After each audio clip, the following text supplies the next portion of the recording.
అమెరికాలో మరో భారతీయ విద్యార్థితో అమానుషంగా వ్యవహరించారు అక్కడి అధికారులు. న్యూజెర్సీ నెవార్క్ ఎయిర్పోర్ట్లో ఓ భారతీయ విద్యార్థిని నిర్బంధించారు ఇమిగ్రేషన్ అధికారులు. చేతికి సంకెళ్లు వేసి నేలపై పడేసి దారుణంగా వ్యవహరించారు.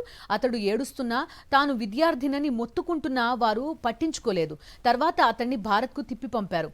అతడు తాను అమెరికా ఎందుకు వచ్చింది స్పష్టంగా చెప్పలేకపోవడంతోనే ఇలా చేసినట్టుగా అనుమానిస్తున్నారు.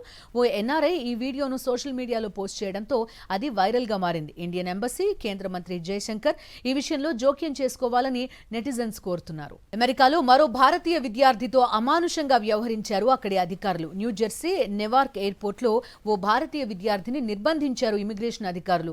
చేతికి సంకెళ్లు వేసి నేలపై పడేసి దారుణంగా వ్యవహరించారు. అతడు ఏడుస్తున్నా తాను విద్యార్థినని మొత్తుకుంటున్నా వారు పట్టించుకోలేదు. తర్వాత అతన్ని భారత్కు తిప్పి పంపారు. అతడు తాను అమెరికా ఎందుకు వచ్చింది స్పష్టంగా చెప్పలేకపోవడంతోనే ఇలా చేసినట్టుగా అనుమానిస్తున్నారు. ఓ ఎన్ఆర్ఐ ఈ వీడియోను సోషల్ మీడియాలో పోస్ట్ చేయడంతో అది వైరల్ గా మారింది. ఇండియన్ ఎంబసీ, కేంద్ర మంత్రి జయశంకర్ ఈ విషయంలో జోక్యం చేసుకోవాలని నెటిజన్స్ కోరుతున్నారు.